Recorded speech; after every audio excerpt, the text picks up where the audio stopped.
Can all crew please be on comms and headsets?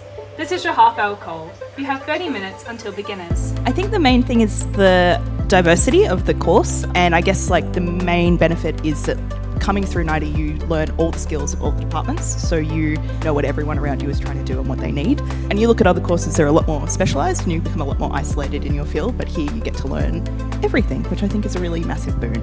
Sometimes we have students that will go through, 3 years wanting to be a lighting designer, for example, and then at the end of, their third year they decide they're going to be a production manager. So that does happen quite a bit.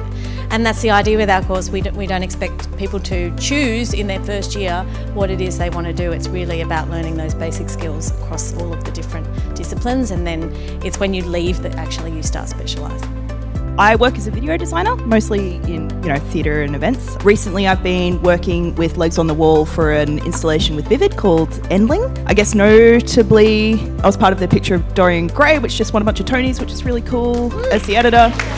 Probably the biggest one. I'm Veronique. I'm a set lighting and costume designer. Immediately after I finished the TP course, I went and did the Masters of Design. So my journey was slightly different there. And I do set and costume design and lighting design, trying to combine set and lighting design stuff more, working across, musicals, plays, main stage, independent stuff. I graduated in 2011 and immediately went into being a stage manager for commercial musical theatre in Australia and luckily around the world. I've just finished up being the line producer for the House of Dancing Water in Macau that just opened. So yeah, and then since then I've just sort of been dabbling in working across a range of sort of theatrical production on kind of a large scale was where my mind took me to. When I first left here, I went kind of into a whole bunch of different areas. Did a lot of events. I sort of wanted to dip my toe in every area I could until I found my place basically at the Sydney Theatre Company, and I was there for just shy of 20 years, working my way up through stage management as an ASM, DSM, and then became the head of stage management there for a few years, and then also worked in a little bit of company management. I'm now also the head of stage management at NIDA, so I've come full circle